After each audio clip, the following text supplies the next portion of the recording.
Hello, everybody, and welcome to LinkedIn Live.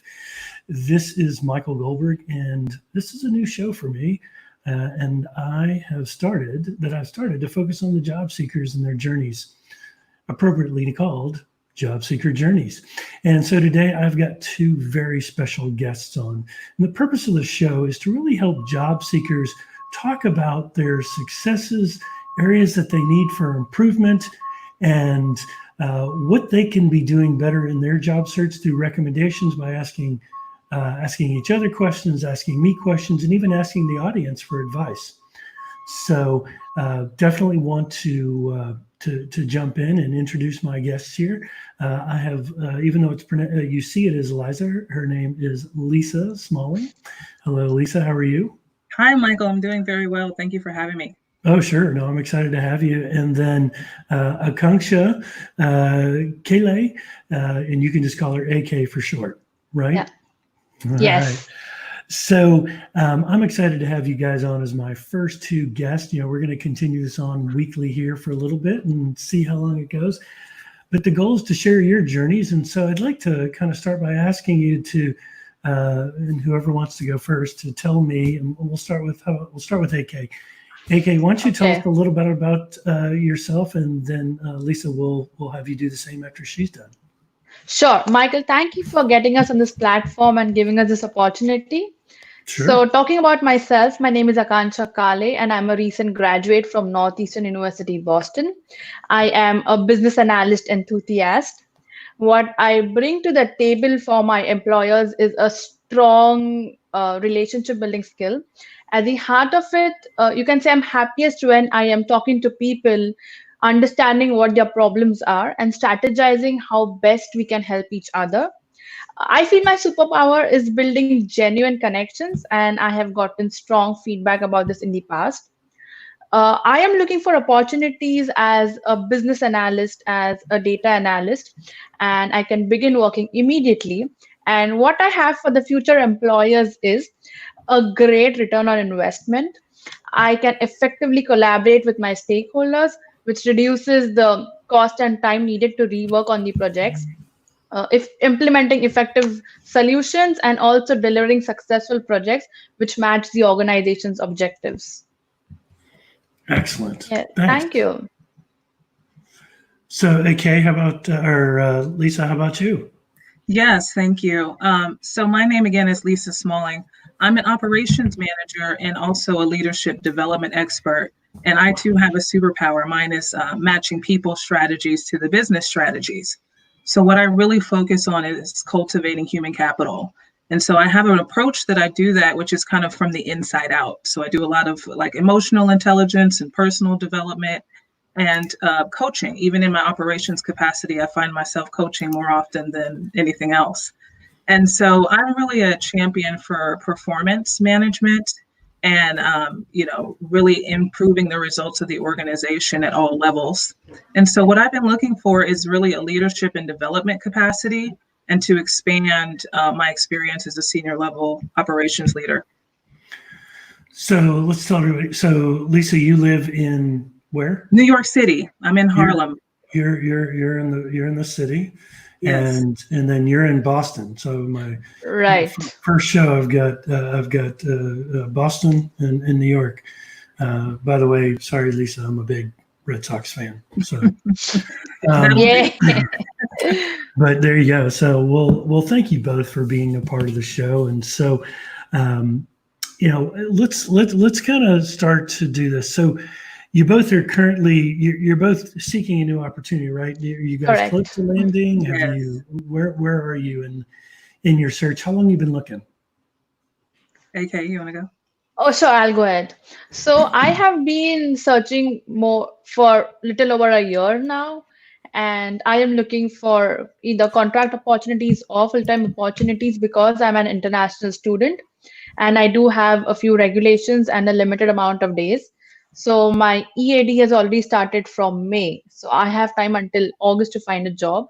And I do not have any interviews scheduled or lined up yet. So I am not even close to getting a job in the limited time frame that I have.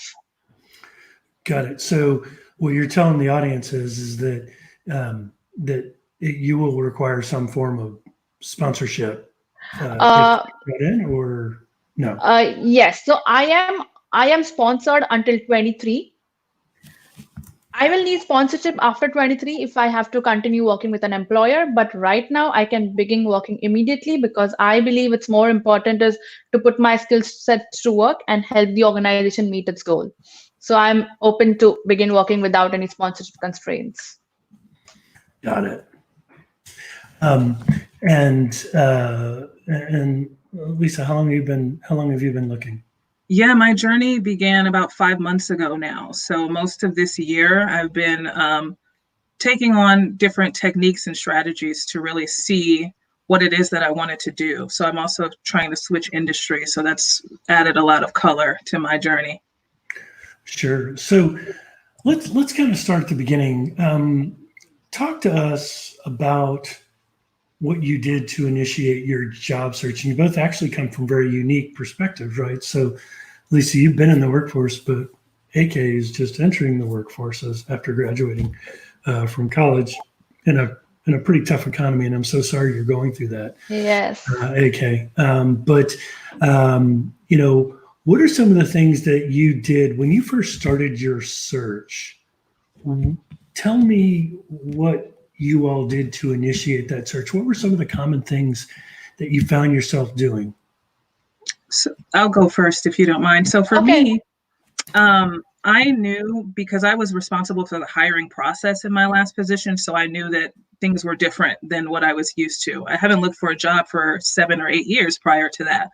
So the first thing I did was decided to seek out a coach. Because I knew that I would just be out in the darkness on my own otherwise. And so I immediately went to a coach and asked them for, strategic opportunities to revamp, and create a personal brand. That was the first time I started to create a brand identification for myself as an individual, because prior to that, I had been working, so I didn't really feel the need for it. And so that was really my initial venture, was to get a coach and to, redo my LinkedIn profile, for example, ensure that my resume it had enough qualitative and quantitative value for an employer.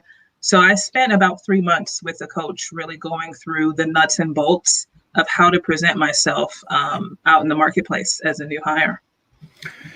Absolutely. So let's continue down this journey here. So you got your LinkedIn profile set up, you got your resume set up. Any other tactics that you find that where you still kind of need that help, or is it you working day to day? Kind of how do you plan your week? Walk me through that.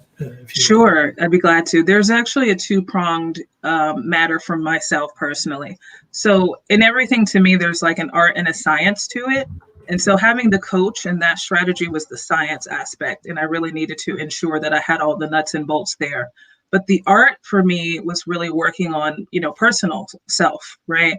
So having transitioned from my position, there was a bit of an emotional process to that. And there was some uncertainty. And so I was carrying that with me into my job search, and I knew that wouldn't work.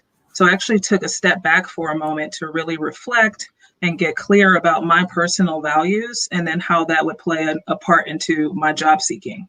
So for me, it was really getting clear on what I wanted to achieve, what problems can I solve, and what am I creating? Because I had, just a side note, my identity was tied to my last position. So I couldn't really get clear on going out into the world about what I wanted to create without tackling that portion as well. Absolutely.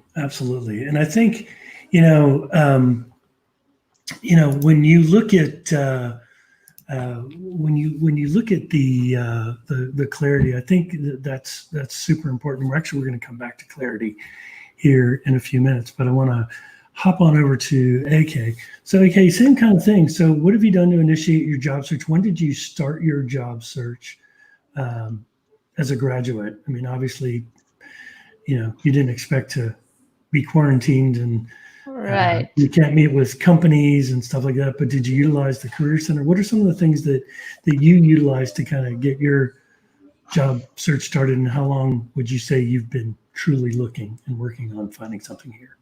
Okay. So I worked for a year and a half back in India as a business analyst. And as soon as I joined Northeastern, I was working in Northeastern as a part-time business analyst.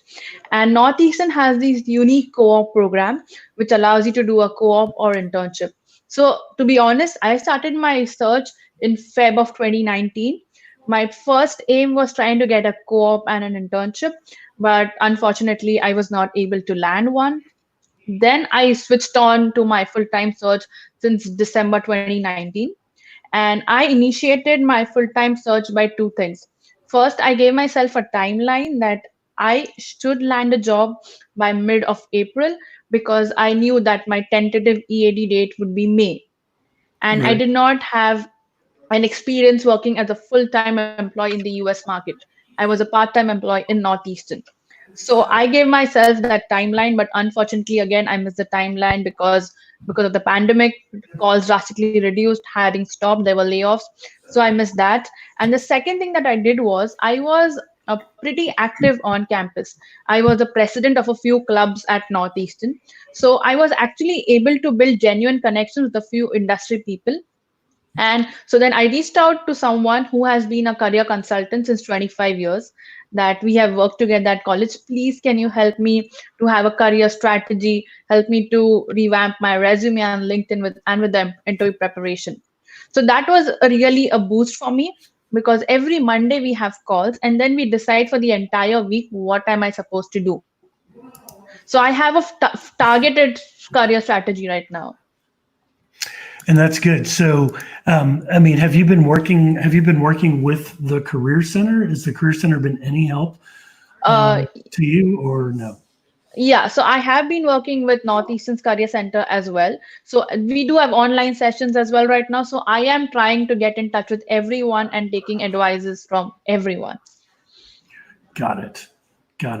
So, so along the way, what are some of the techniques, hacks, not shortcuts, but some of the things that you're doing that are working for you currently?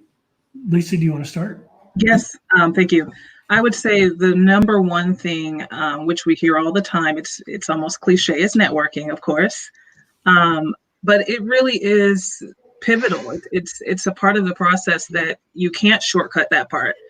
I have friends and associates where it's like that brings about such a trigger for them, just the word networking. And so finding the way for me to do that, for myself, I would say that that's been really the biggest thing, is just how to cast a wider net when it comes to networking. It's informational interviews. And then we took away the in-person element, of course. So then what's the innovation on this virtual lifespan that we're living? So how can I network? I continue to find ways to solve problems and engage with people. So that was really what it took for me in that regard. Yeah, and I mean, I can imagine in a city of 12 million, what is it up to now? 10 million? Yeah. That if COVID wasn't around, that you'd be out and about all over the place. Do you think, and not to use COVID as an excuse, and the person that's responsible for their own job search is you, right? And how you go about handling things. So, do you think that, having done this remote, that's kind of hindered your search at all, or hard to tell? In the beginning, I did have that mindset. It felt like a huge setback in the journey. And as I started to kind of read, to keep my momentum going, I was like, okay, everyone is creating solutions. And so I get to do the same. This is no different than if I were working, I would also have to be creating a new strategy. So I just really realigned myself with what is my strategic position. And again, how can I add value? So even if it's just engaging with what someone else is creating, there were plenty of opportunities to continue networking and job seeking at that point. Yeah, no, I think that's super important. I think, and mindset is something that I think you have to definitely. In fact, I'm putting together e-courses on the job search strategy, and one of them I just finished it is maintaining a positive mindset. Right. So you can look at things as nobody's calling me back, or, I've applied to 50 jobs, I'm not hearing anything, I'm not progressing, and you can think, well, it's me. Or you look at it as an opportunity to pivot and make things happen. Right. So Right. I think mindset is 100% probably the best hack you have, even though we let our egos get in our way sometimes. So I really like that. Lisa, good job. All right, AK. So I'm just going to set it up for the audience, because we talked about it before we went live, that you said right now there's not much is working for you. So kind of talk to me about some of the things that you're doing and trying, and let's see what we can do to help you out here. Okay, sure. So, like Lisa said, networking is really important. So, I have reduced my time, which I spend applying for jobs online, and I'm actually reaching out to people who are in my field or my target companies, and I put in a lot of time now personalizing my message. I want it to be genuine and authentic, because if my superpower is relationship building, I actually need to do that in my messages as well, and not just in person, because the new normal is talking virtual. So you put in a lot of time to actually understand what the person is working, what is he doing, in which company is he working, in which department can he be. And then I try to talk to that person. I want to know your career journey, or I'm really interested in this project, or I see that you have liked this post and we follow the same group. And sometimes what I do is I send them videos or messages which I find very inspirational or related to their field, related to IT or related to healthcare or some new advancement in IT. And what frustrates me is when you don't get a reply. I used to lose my patience previously, but then I started explaining to myself that, okay, it's the same with you. Someone messages you on WhatsApp, you don't just go run and quickly reply. So everyone needs time, everyone takes time. So give it time. You need to be consistent, you need to keep trying. Things will happen. So I'm hoping that they start working out for me.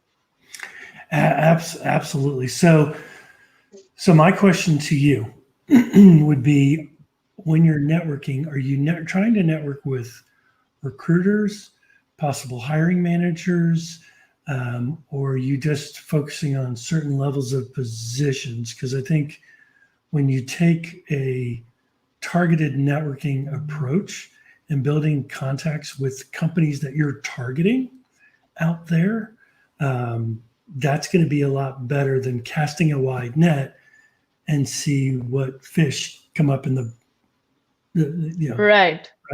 So, and my friend Sharon Luka, she asks a question here. She's trying to help. She goes, what's the number one objection you're running into? Are you getting any response, or are they just not responding whatsoever? Are they direct messages? Are they general posts on LinkedIn? I know I'm throwing a lot of questions here, so help me understand that. Okay. So initially, I was just casting out a lot of messages. Even if I was casting out a lot of messages, I was investing time to personalize the message. Then later I realized that this is not working.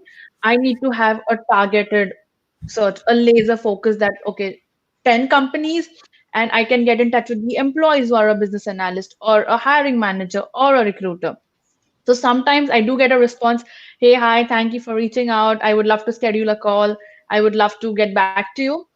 But then that was initially, but now it's reduced again drastically. So I'm trying to come up with a new strategy that how can I make things work.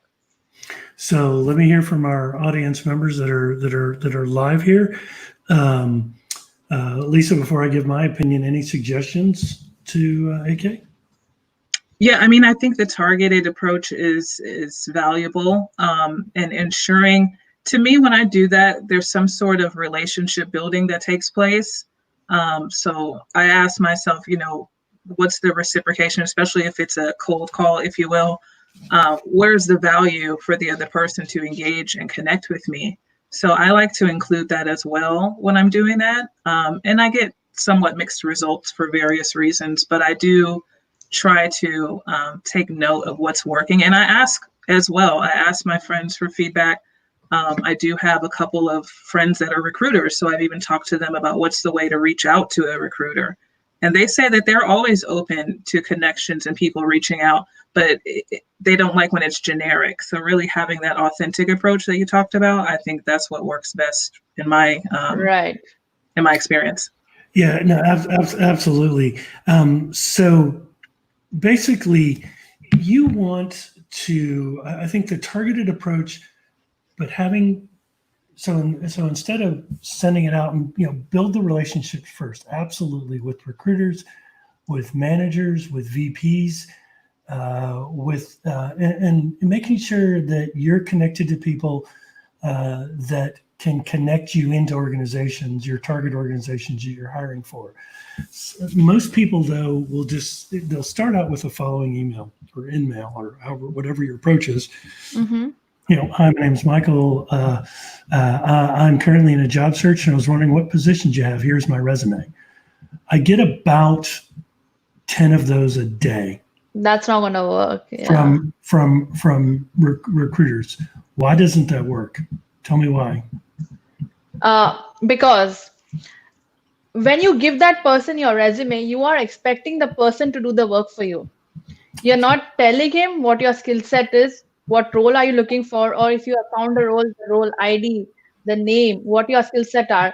You cannot expect someone to look at your resume and understand what role you're trying to find and do the work for you and then tell you that I have this role. You have to tell them everything and reduce their work. But would you send that out in a first email or first introductory email if you didn't know the person? No. So the first introductory email, what I do was, I yet do is, hi, how are you? I do see that you're working in this company and in this department specifically. Then I do some research about the department. I see you're working on this project and you have liked some post related to this project. I'm interested in this. Are you available for a 15 minutes chat? Yep. So that's probably the second email. Okay. Here's why. What you're doing is you're putting them on the defensive, not intentionally, but you're putting them on the defensive to say, oh yeah, I got jobs for you, when you haven't even had the chance to get to know them. The thing that I tell my job search clients is they don't care, and this is going to sound horrible, they don't care about you. They care about what's in here and what you can do for them. Right.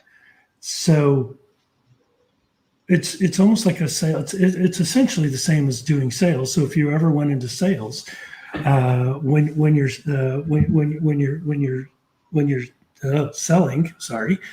selling, you don't go, hey, could you use my services?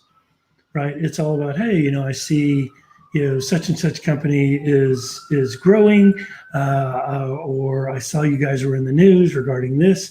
I just wanted to connect with you and look forward to collaborating with you, and just leave it at that, right? Okay. So there's a user here, and her name is Victoria. Hello, Victoria. Thank you for commenting. She says, AK, I've also slowed down on applying for positions. Instead, I've worked on building relationships. I've met and reached out to a lot of people. I've met on LinkedIn webinars such as Michael's, which is the job seeker hotline show that I do on Thursdays, right? Thursdays, right. Yep, at 4:00 Central. Small plug, sorry. I try to get those targets in my industry, and I've made great connections that I hope will eventually result in valid referrals. I wait for them to ask for a resume. And I think that's a valid point that Victoria makes. I think if you let them ask for it, I think that's fine. As opposed to what Lisa is experiencing, you actually have a timetable that you're on. Right. Because your visa runs out. So you can stay in the United States until when? August? 17th of August.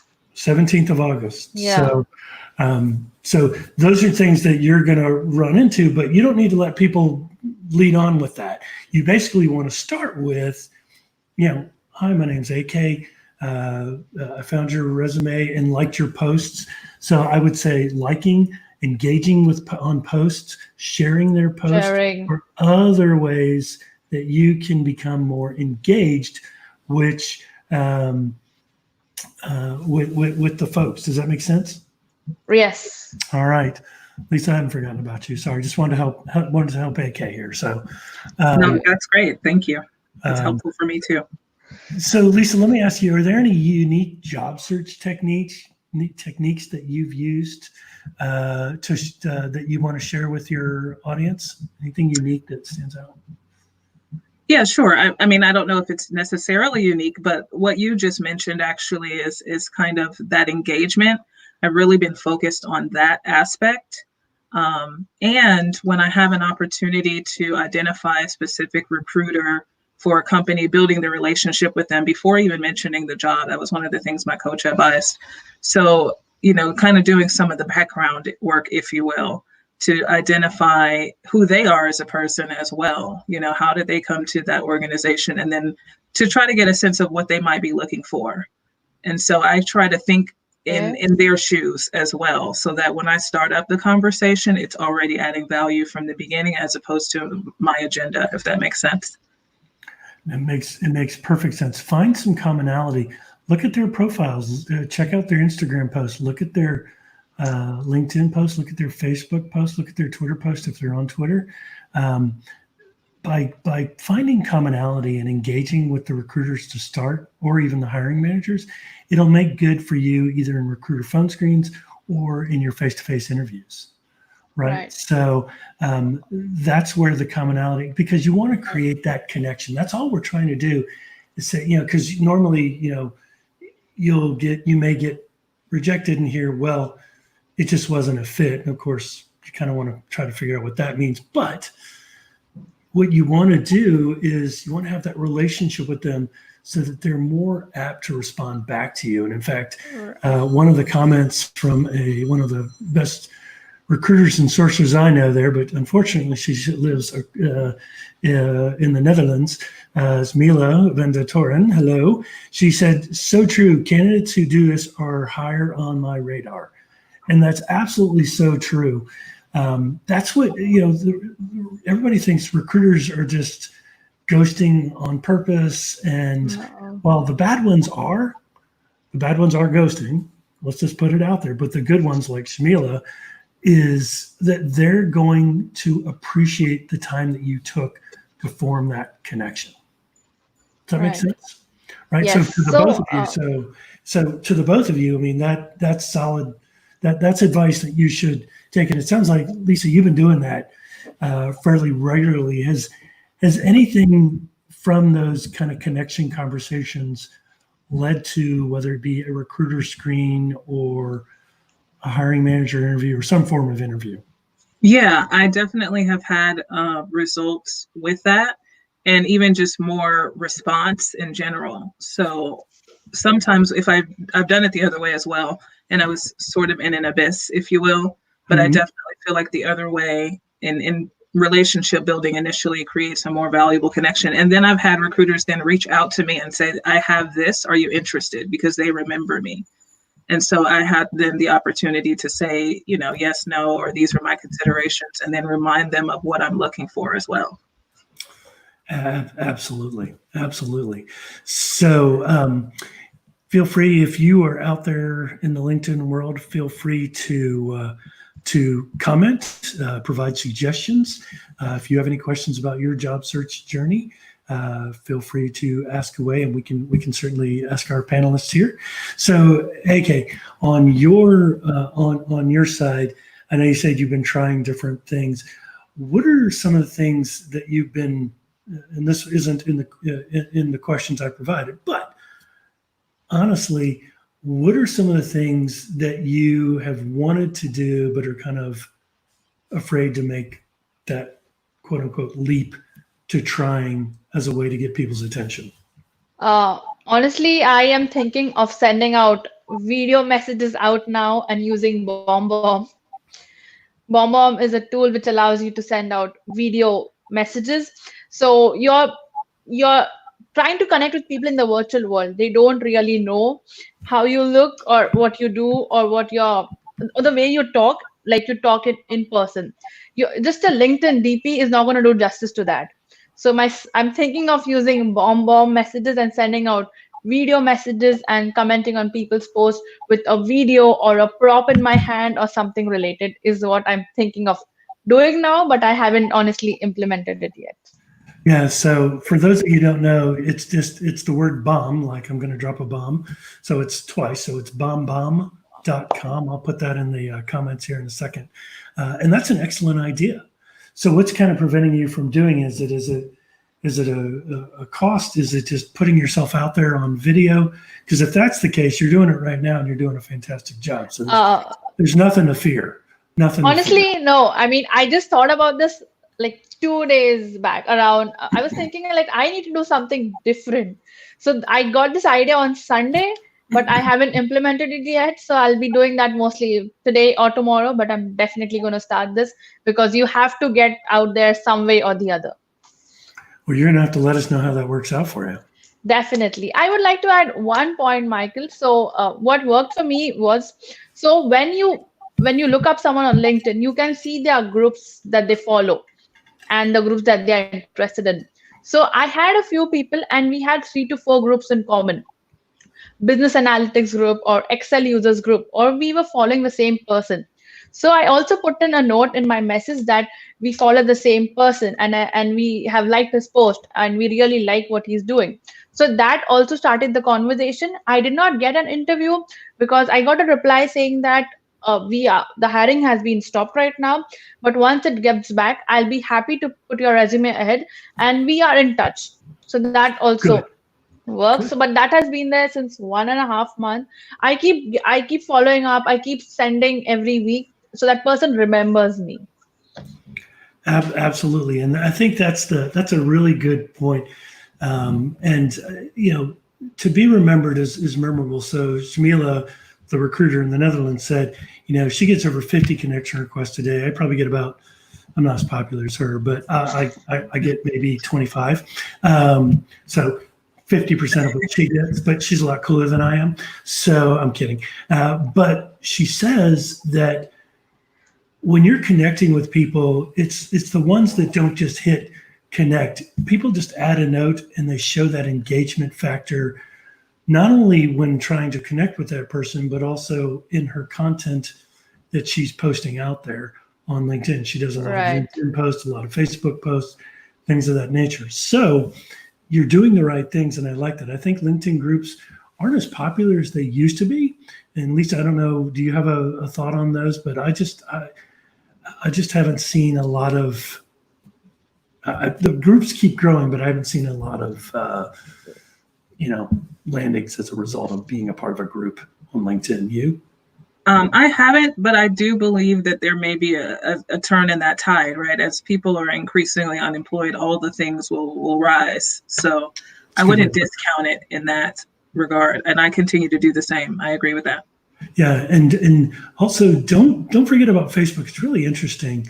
There are literally about 10 to 15 active recruiting user groups out there that I don't know if people put much stipulation on there to whether or not you need to be a recruiter to join. It makes sense that you would, but you may want to maybe follow some of those groups, especially like recruiters in the specific industries that you're targeting. Right, or the jobs that you're targeting. Mm-hmm. So we did get a comment from a gentleman. His name is Vishwajit Gosavi, and he said, how do you look for data science positions in a job search? And I would say, Vishwa, it's the same in any. It doesn't matter about the position, but if you have a data science background, of all people, you should be pulling out data and looking at data, looking at if you can cull this data on the types of jobs, how many job data science positions are out there, and then trying to connect the dots with connecting to recruiters who recruit for data scientists, which most companies are now hiring for that. but also building your network on LinkedIn. And so happy to talk offline with you if you wish, and see if we can help you there some more. But it's a really good question. But really, when you look at it, and I'd like to get both of your opinions. Is a lot of this is consistent. Do you think? I mean, for an executive job search, yes, it takes longer. There's a lot more you have to do. But for a professional level, like non-executive role, don't you think the same rules apply across the board, or do you all disagree? I think people are people. And so I think that building relationships is not industry specific.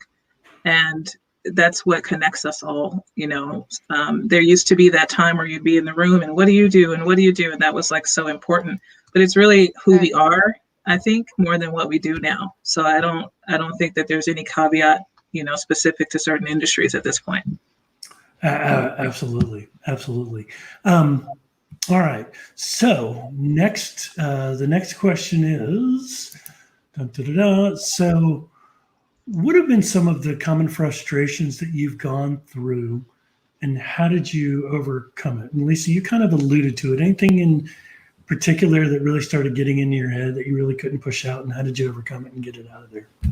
Yes. One thing that I was struggling with was not having feedback. So I'm kind of used to a linear path in my life, and I usually don't have a lot of trouble doing things. So I would say probably around month 3, I started to become frustrated, and of course we have the pandemic and these things to consider. But I just thought with my own experience, I was like, it shouldn't be this difficult, and when I talk to my peers, they're like, oh, you're so qualified and it'll be easy. And I'm like, no, not necessarily. So the challenge was, in not being able to have that feedback to course correct. So I had to do that myself. And I really had to get clear about what's working, what's not working, what are the results. And so it was an ongoing practice for me to really self-engage and course correct. So I think that that's been where my focus has been as of late. How long did it take you to kind of get over that hump? Oh, there was a few weeks in there that, that were a little questionable on the journey. Yeah. Let's talk about that. And yes. Okay, we'll get to you in a second. So, it's okay. Most job seekers have it in their head that I need to be working Monday through Friday, 8 to 5, 9 to 5, consistently to land the next job I want. And I just think the job search environment has changed so dramatically, especially whether COVID was here or not. I still think the job search, to do your job search, is so different than what we used to have to do 5-10 years ago. Okay, you wouldn't understand, but it was a lot different. You would submit your resume, you probably got a call. It was just it just was a lot easier to apply. But now it's like, okay, job seekers need to do content. They need to post on LinkedIn or Facebook or whatever their favorite social media site is. And then they need to do videos, or now they need to do video emails using BombBomb. It's different. So I think everybody goes through the emotional roller coaster at some point. And Lisa, bad news, it'll happen again unless you land a job pretty quickly. You're going to find yourself like that. You can't be expected to maintain this, I'll call it the Joker smile, the fake smile on the Joker from Batman, that weird, nasty grin that he has, because it's not you. I think you have to be authentic with yourself. You have to know when to maybe take a break from looking for a job, because you can burn out.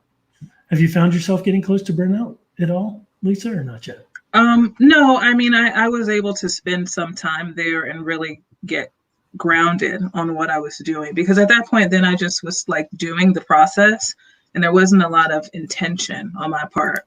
And so I know that doesn't work for me when I'm not intentional. So I had to just really step back and ask myself, what is it that I want to do? And so really getting clear about the specific value that I offer to an organization and to an employer. That's what it took, because outside of that, I just would have been in a scarcity. I need a job and I don't know where the next, check is going to come from, and all the things. That energy doesn't work in the job search, and it doesn't attract what it is that I'm trying to create. So there's been, course correction along the way. Always, always. So thanks for sharing that with us. And I think it's good to show vulnerability, especially on these platforms, to show that we're all human. We all go through that emotional ride, and being nervous about where the next paycheck's coming from. Am I going to get my unemployment check on time so I can pay rent or eat or feed my kids or what have you? I mean, just the emotional strain Right. itself is very strenuous. So, AK, let's hear it from Yeah. you. What have been some of your frustrations? So, like Lisa said, that when you don't get a feedback, so I am a person, I am always open to feedback and opinions and critiques, and I try to implement that and get better. So I have been trying since a year, right from the time I wanted a co-op. So you are continuously trying, and when you don't hear back from someone, you just feel you're throwing messages. I mean, it's just vacuum. You're not getting anything back. But when you get that one reply, 10 messages and that one reply, and that person actually is genuinely interested to talk to you, this makes up for all the frustration that you have. Because I've experienced this. I keep trying. I keep trying because it's either do or die right now for me. So I am frustrated, but once I get a reply, I am normal. Or then I open up, I talk to people, I talk to my mentor, I talk to my coach that this is happening. Then she tries to calm me down, she tries to explain it to me. Everyone is a human, everyone is going through the same thing. So it's okay. You just need to have a positive mindset and you need to keep trying. Something will work out. So I do get frustrated. And when I know that I am reaching the burnout phase, I stop. I know when to stop because I know if I enter that burnout phase, I am going to miss out on 1 week trying to think everything bad that's happening, trying to be so negative that why is this happening? I've been trying to since so long. Why isn't anyone getting back to me? So I know where to stop, and then I either go for a walk. I love dogs, so I watch dog videos. I try to distract, and then I come back to my job search again because you are responsible for your own health. You cannot reach the burnout phase and waste an entire week. So, AK, Sharon Lukic had a good suggestion for you, and I don't know if you saw this. I did see it, yeah. Yeah. So, are you keeping in touch? Are you keeping in touch with others from your class? They're connecting with companies or have landed with jobs with companies, and they may be hearing about job opportunities that they can share with you. And the other thing that Sharon just said is that it is not really apparent that AK is looking for a new opportunity on her LinkedIn profile. So maybe, have you talked with anybody? And I'm happy to help you offline with your LinkedIn profile to get it up to snuff, so that we can get it out there. Okay. So I'm not going to take the time to look, but if it doesn't say that I'm looking, graduate, Northeastern University graduate, seeking my first opportunity as a business analyst, that's what you want to have out there. So there needs to be that promotion and things of that So nature. I would love to get in touch with you regarding this offline because Sure. I read so many posts which said that never put actively seeking, but put the job titles that you're looking for. So I have a bit of confusion here right now. So I would definitely. And there's a hack to it. So it's interesting. On your laptop or desktop, there's a certain amount of limited characters on your LinkedIn headline that's under your profile picture. Mhm. But if you do it on your phone, it's unlimited. And you can type as much as you want and it'll all show there. It's the weirdest glitch I've ever seen.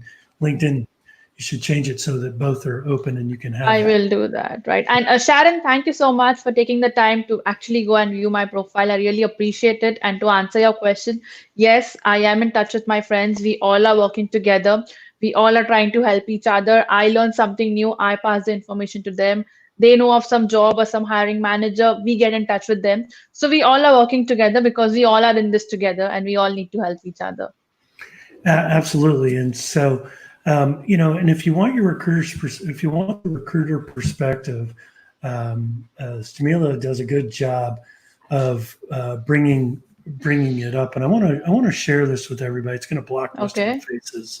But so regarding not giving feedback, it's hard, and there are two sides. Last week I had a new role, and within 2 days we had 70 plus candidates. I remember back in the recession for a AP clerk, I would have 250, 300 candidates applying for jobs. It's impossible to provide everyone with personal feedback. It's true. We all get a lot of applications that we don't put any effort into it. It's just to drop a resume.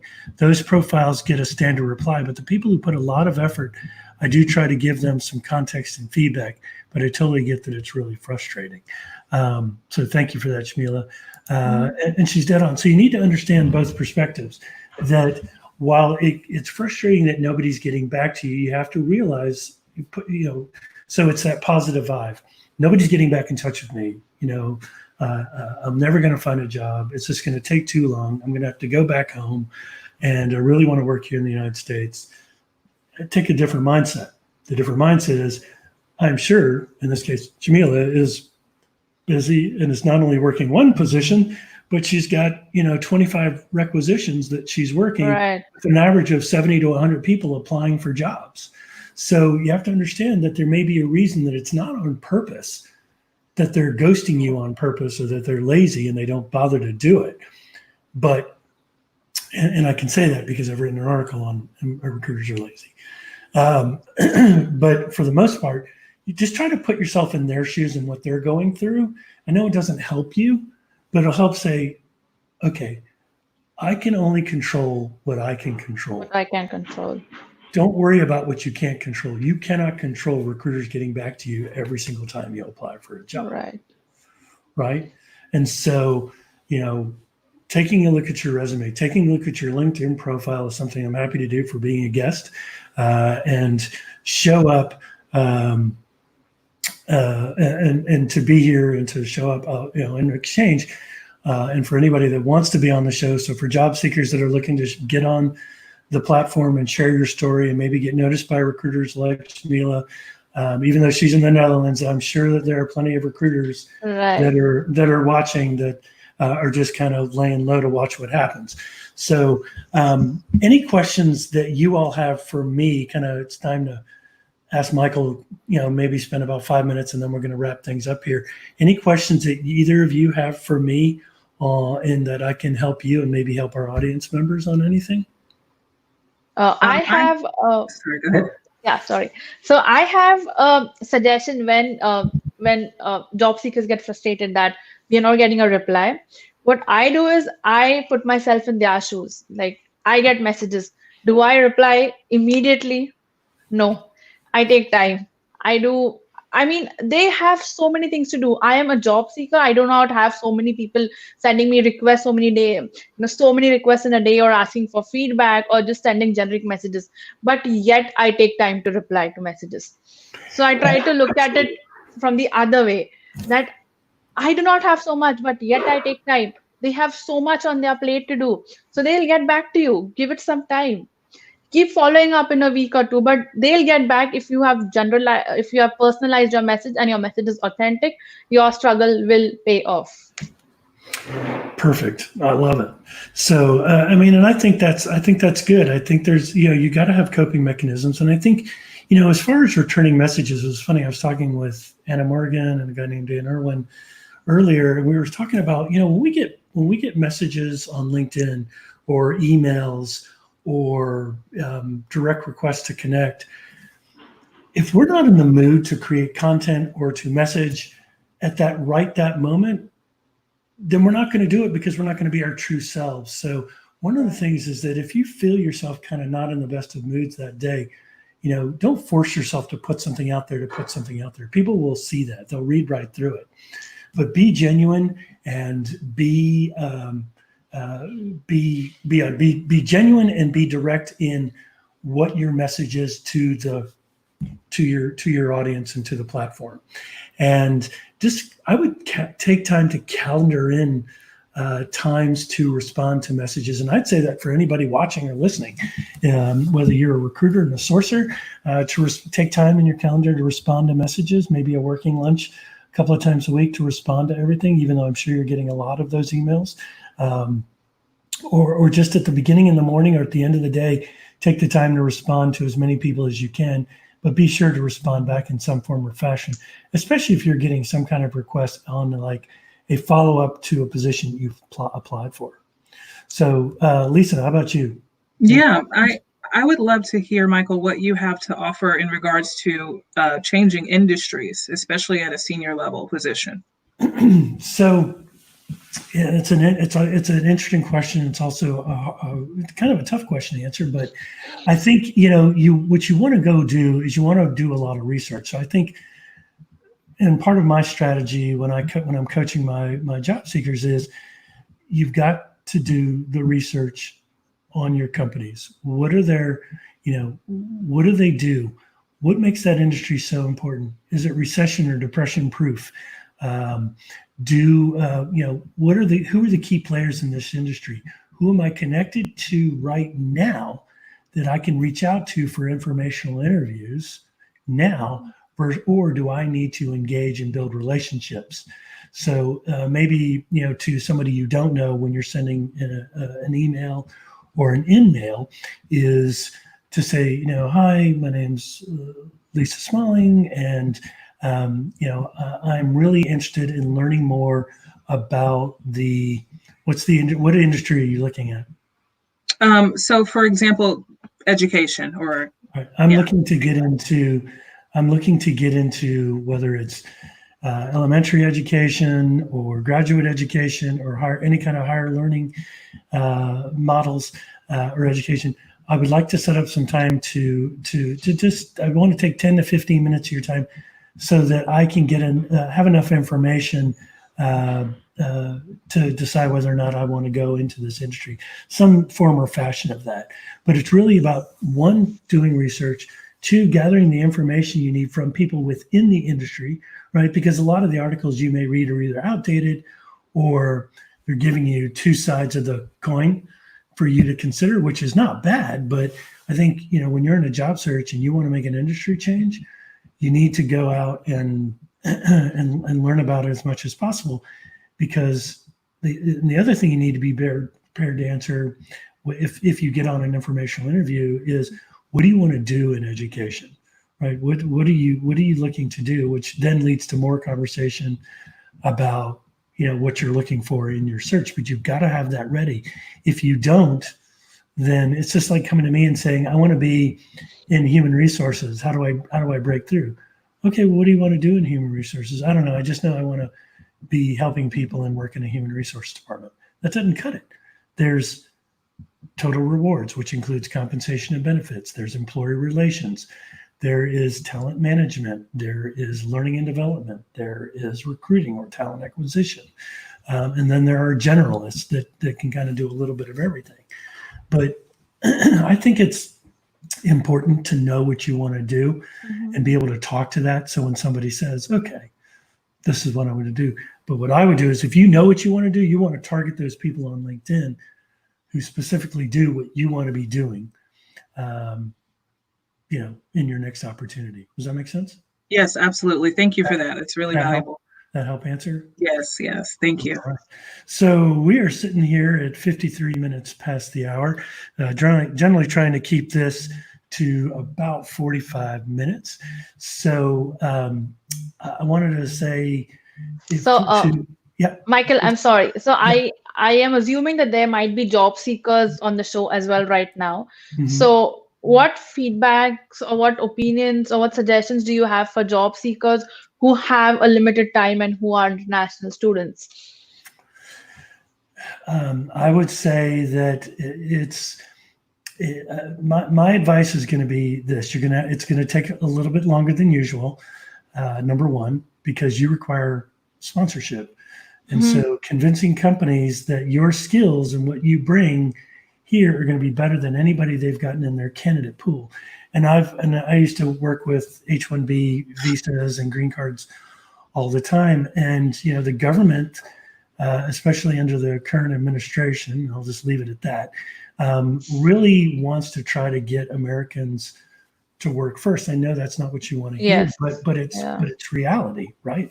So my suggestion to you would be to build networking relationships with other folks who may have gone through the similar process to find out. So who are the people that are generally getting H-1B visas?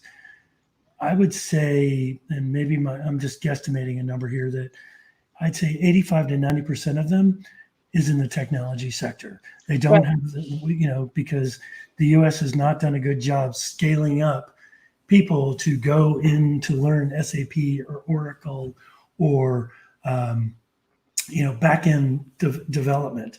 So they bring folks from different countries. Eventually, would they may possibly outsource that back out? Eventually, but I think the current administration Mhm. gives benefits to those who employ U.S. U.S. citizens, right? So I would say connect with those folks, but try to connect with the folks that you were looking in finance, like in business analyst. Is that right? But it's an IT and healthcare. IT and healthcare. So I would reach out to folks that possibly have been on an H-1B before. Start with the people that you know first and find out what they did to expedite their search. But Okay. there are ways to do it that you can get on with local agencies that work on a corp-to-corp basis. Yes, right. Right? Have you tried Mhm. that at all or no? I am in touch with a few. I am in touch. Yeah. So I would definitely try to work that angle because then you're getting a kind of a trial run to go through it. And if they like you, then they know what's coming is that after a certain amount of weeks, let's say, I think it's 120 hours or 12 weeks, something like that, they're going to go, hey, if we want to convert this person because you're good at what you do. Why don't you, if let's move forward. Okay, well, he or she requires sponsorship. Okay, well, then tell me what that entails, because the cost to keep you on contracts eventually going to be more to spend Right. more than if they just go ahead and cover your first 3, or really you're all 6 years, right? So the first 3 years and then the re-up of the 3 years and then the 3 years. process. Mhm.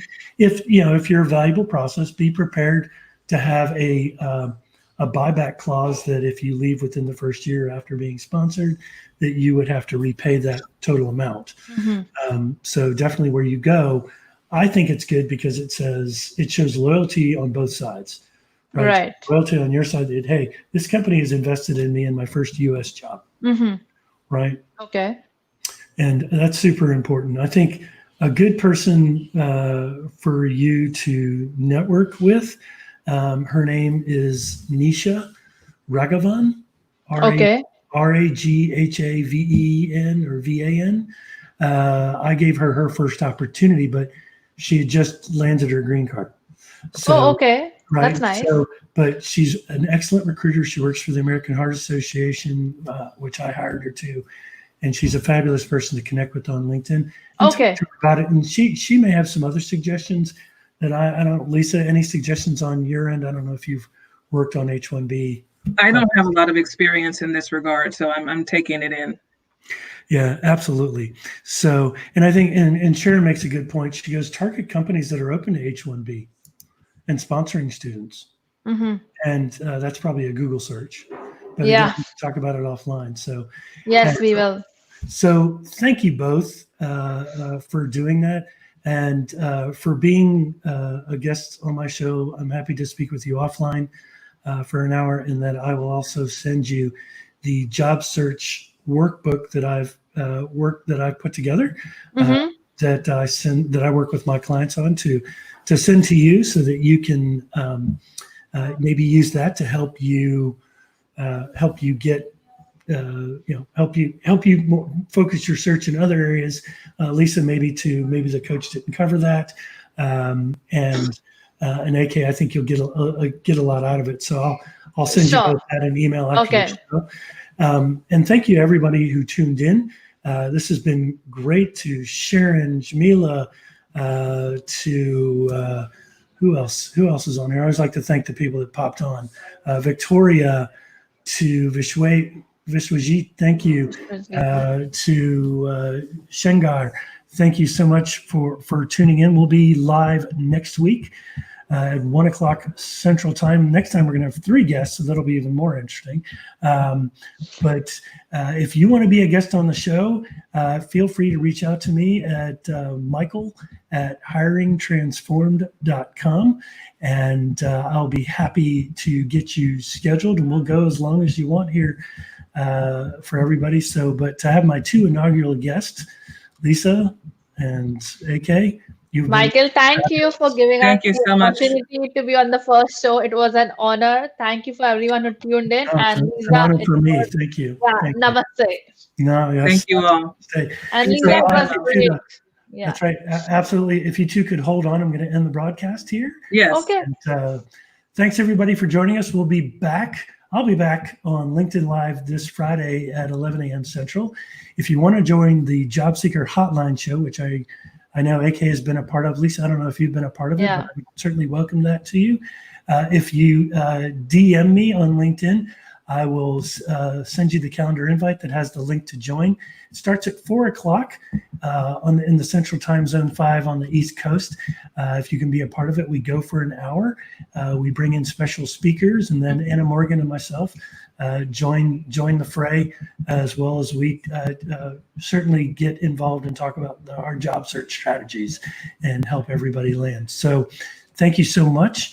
And I hope everybody stays safe and healthy. Stay indoors if you can, please. Especially, I am sure that both Lisa and AK can appreciate that, living in large cities. To stay indoors, prevent the spread. You'll be able to get outside or go into the public sometime soon. Thanks for joining us, and we'll see you next Wednesday on the Job Seeker Journey. Thank you. Bye. Take care. Thank you.